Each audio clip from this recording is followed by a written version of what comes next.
Muy buenas noches, compañeros y padres de familia. En este momento voy a dar inicio a esta clase virtual. Muchas gracias. Antemano se lo agradezco a todos ustedes por estar participando conmigo en esta videollamada. Es muy importante para mí en este momento realizar esta tarea porque es algo de mi universidad.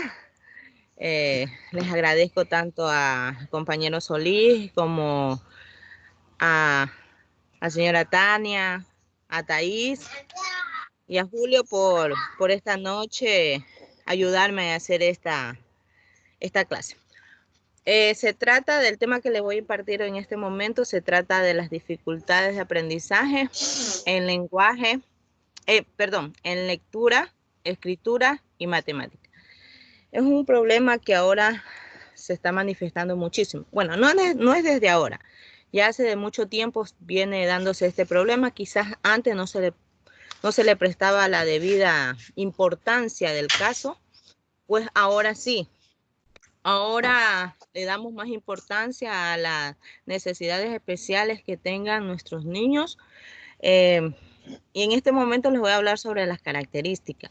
Si ustedes pueden guiarse, tengo un documento compartido donde vamos a hablar sobre las características y las dificultades de aprendizaje en la lectura, escritura y matemática. Quisiera preguntarles si están viendo el documento. ¿Se les ve el documento? ¿Pueden decirme si ven? ¿Alguien que me responda? No, profesora, no veo el link. No veo nada. No se ve. Ya en este momento, ¿lo ven? Ahí lo veo. ¿Sí lo están viendo?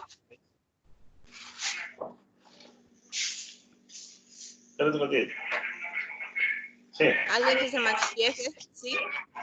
Sí, ya lo vemos. Sí, ya. Ahora sí, ya. Ahora sí, vamos a hablar. Vamos a hablar sobre las características de las dificultades de aprendizaje de la lectura, escritura y matemática. Estos son los 3 factores, digamos, más relevantes que hay dentro de estas dificultades. Podemos encontrar las diferencias en cada una de ellas, como es en la escritura, en la matemática y en la lectura.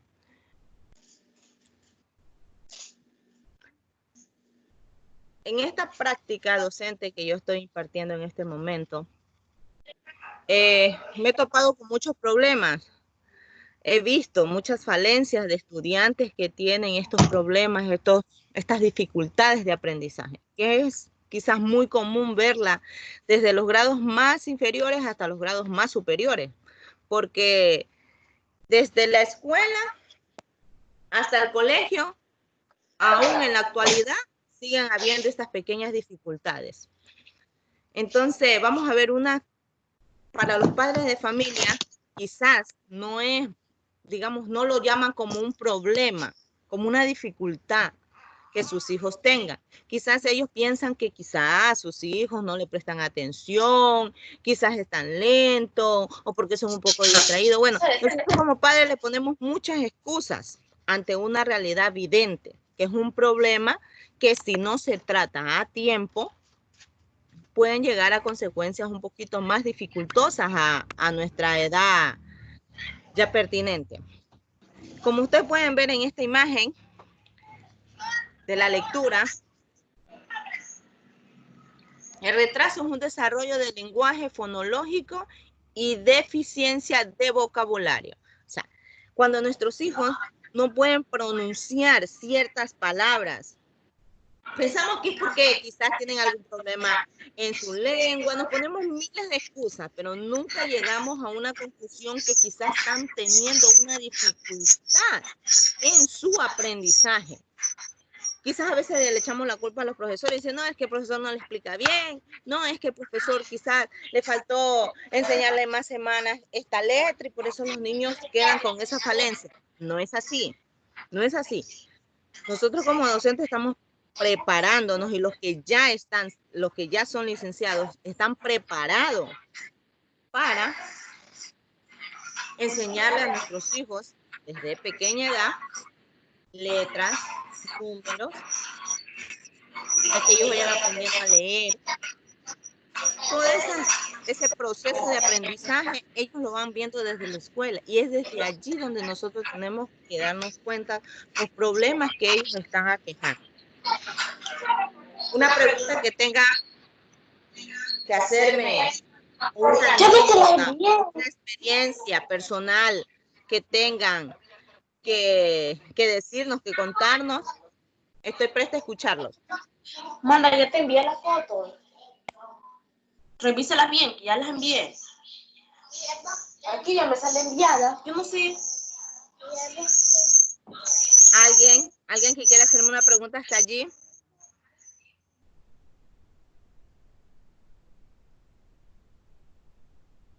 Si nadie hay, entonces prosigo a darle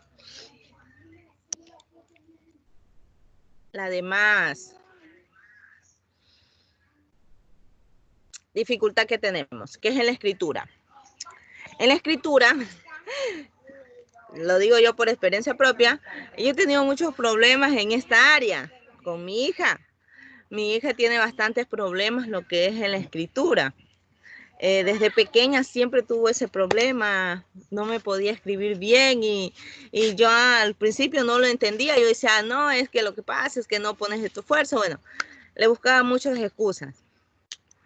Cuando ya profundicé en el tema, me di cuenta que no era algo que ella no lo hacía porque no quería, sino porque ella tenía un problema. Y aún en la actualidad lo sigue teniendo, que ella tiene hasta miedo a escribir. Porque dice que su letra es muy fea. Y ese problema es el retraso en el procesamiento de discriminación perspectiva, visual y auditiva, fallos en la percepción y en el análisis visual que los estudiantes están presentando o presentan para ellos aprender a tener una buena caligrafía, como nosotros lo conocemos, una buena caligrafía. Eso es un problema que muchos de nosotros los hemos tenido y lo seguimos teniendo, tanto dentro del aula como fuera del aula. También en el área de matemáticas, que es el retraso en el desarrollo y las adquisiciones de conceptos básicos relacionados con hechos numéricos de la memoria, déficit de la presentación espacial en la interpretación de la formación numérica y las dificultades con procedimientos de solución. Muchos de nuestros hijos se les hace tan difícil aprender, grabar, captar números, hacer operaciones matemáticas, no retienen información, ¿entienden? No pueden desarrollarse, no pueden adquirir conocimientos básicos, como cuánto es 2 más 2, o cuánto es 3 por 5. O sea, esas dificultades que ellos hoy día presentan desde pequeños, desde temprana edad, la van a ir arrastrando hasta una edad madura si no hacemos algo para controlar, para ayudarlo, tanto dentro de la casa como fuera de la casa. Compañero Solís, yo quisiera que usted como docente, que lleva muchos años impartiendo la docencia, quisiera que me diera una opinión sobre este tema que estamos tratando. Dentro de su plantel, ¿cómo ustedes manejan las dificultades de aprendizaje que presentan sus estudiantes?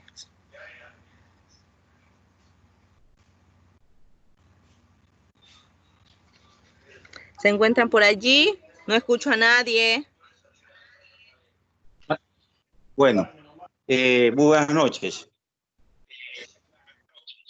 Yo manifiesto de que nosotros, por lo general, en mi institución de trabajo, nosotros siempre vemos los casos net, donde cada nosotros planificamos de acuerdo a la forma como ellos se puedan desenvolver. Tenemos discapacidades hasta el 30%.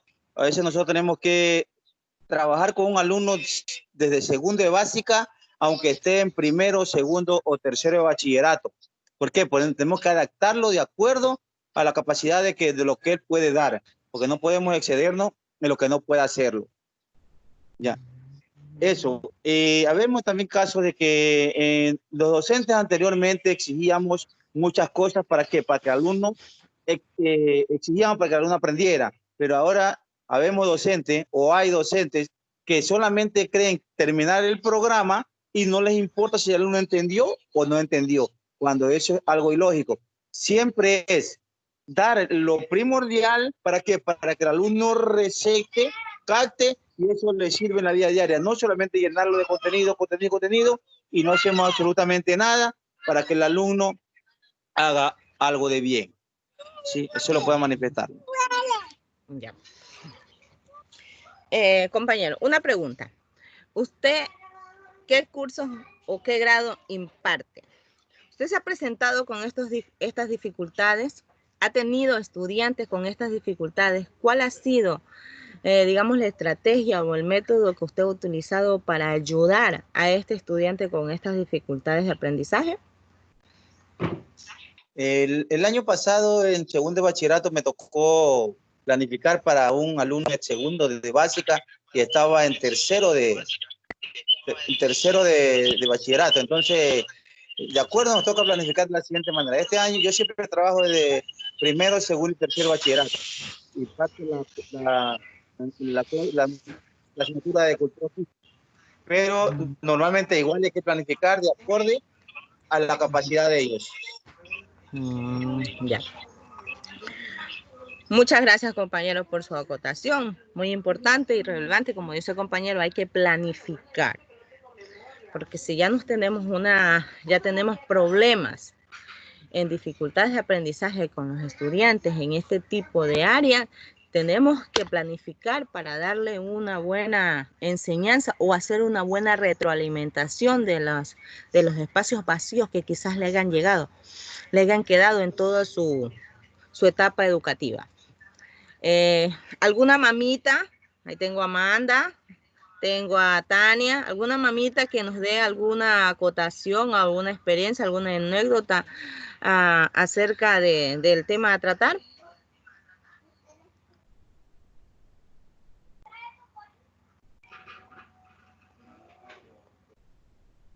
Las escucho, se me han perdido, ¿se encuentran por allí?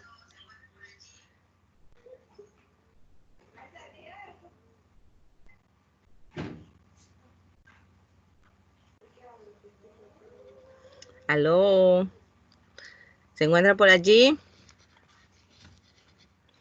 No, para mí todo está claro. No tengo ningún problema. No. Ya, eso está muy bien. Bueno, entonces seguimos.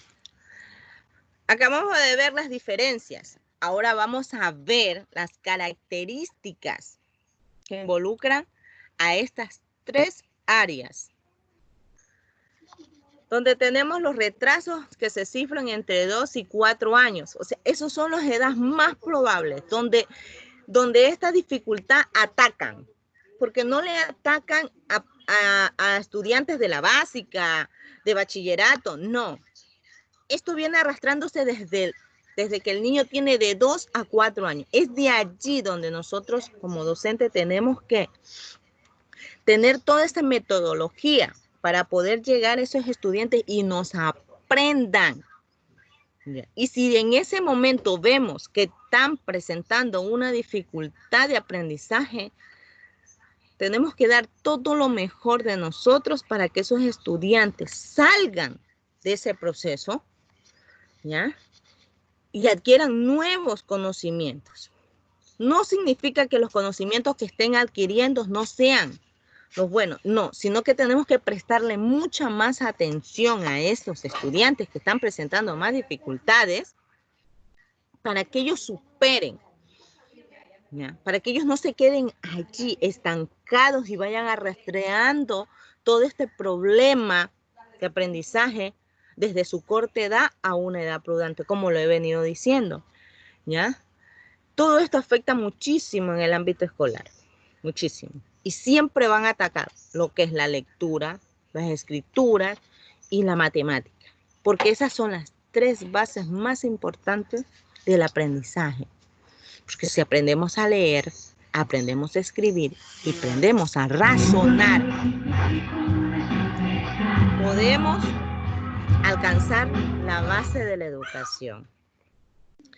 También tenemos alumnos con dificultades específicas de aprendizaje. Rinden por debajo de su capacidad, a pesar de que sus capacidades intelectuales son similares a los del resto de los alumnos sin dificultades. Ellos tienen problemas. O sea, en esta parte está hablando mucho de lo que es la matemática.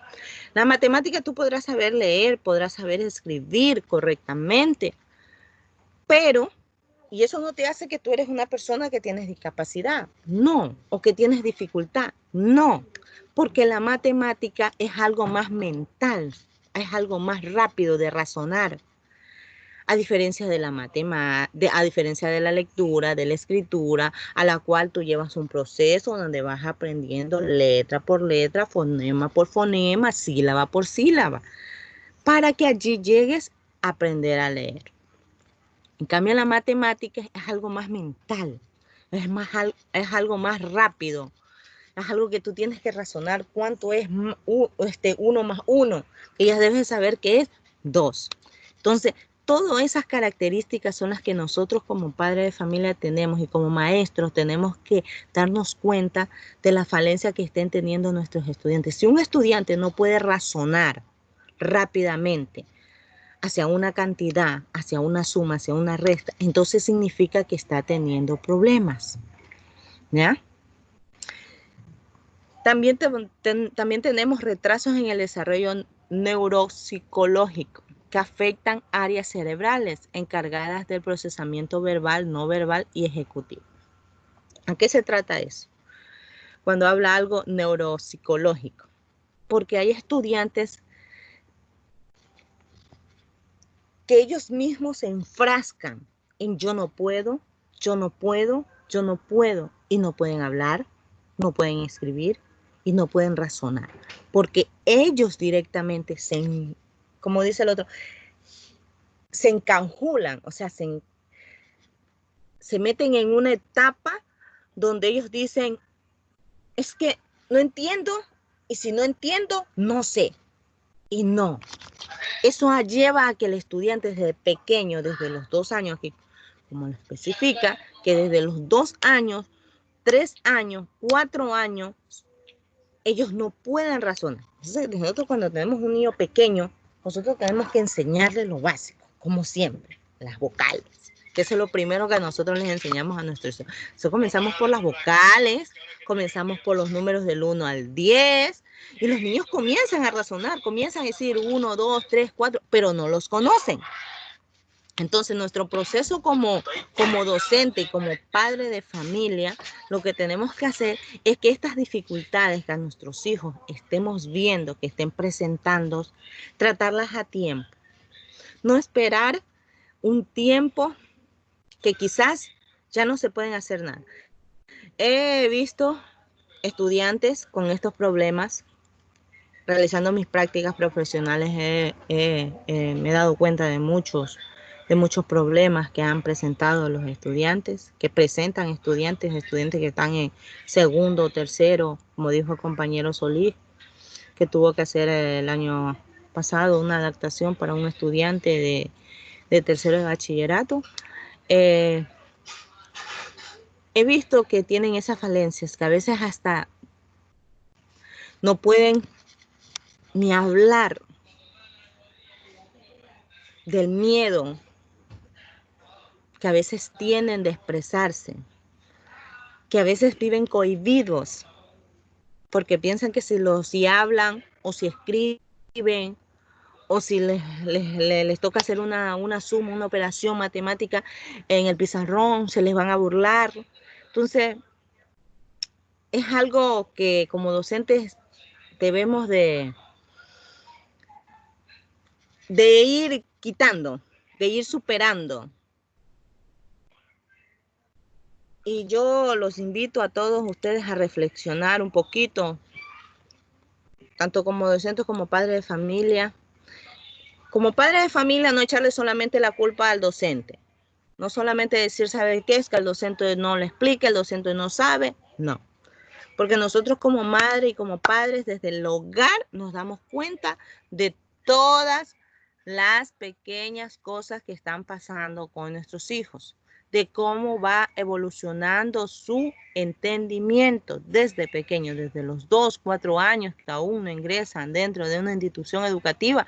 Ya nos damos cuenta cuando nuestros hijos tienen esa capacidad tanto de memorizar palabras, números, y cómo razonan, ya lo sabemos.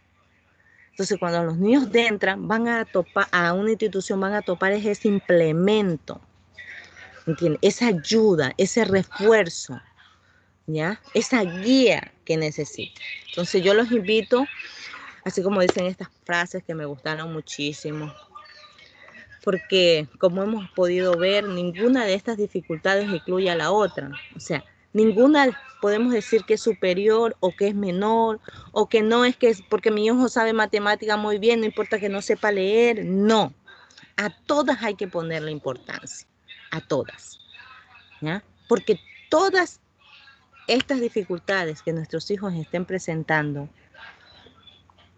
van a decir qué van a hacer mañana, a dónde van a llegar, ¿ya?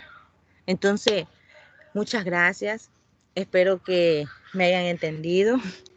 Es mi primera vez comunicándome virtualmente. No es lo mismo como personalmente hablar, donde quizás haya un poco más de confianza. Quizás por los medios uno le da como más temor de hablar, porque quizás a veces no tenemos una buena comunicación o no nos conocemos muy bien, pero muchas gracias por haberme colaborado. Espero que me hayan entendido lo que les quise explicar un poquito y si no tienen más preguntas que hacerme, pues entonces damos por finalizada esta clase virtual. ¿Alguna pregunta?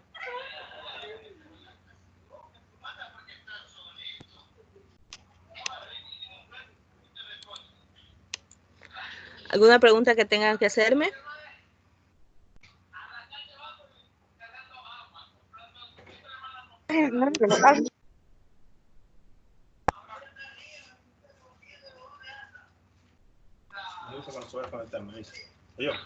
Hey. Para tomarte acá la lectura. Parte todo claro. Me gustó mucho el tema.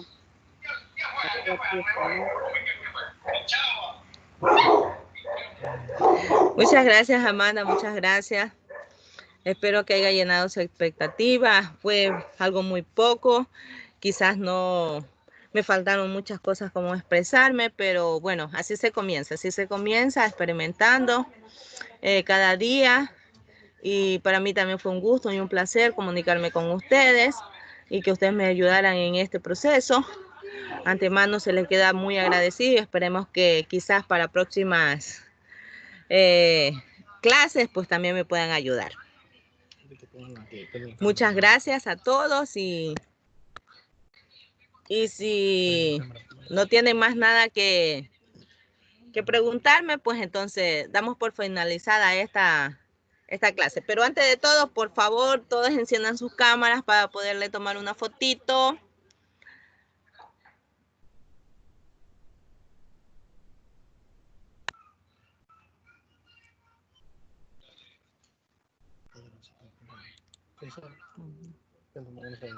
Por acá nos estamos viendo. Te capturo aquí. Falta uno, falta que se te ¿Quién más falta, porfa? Falta Tania. Tania. ¿Alguien más que se me conecte? Tania, Julio. Ya. Eso. Qué lindos que se ven.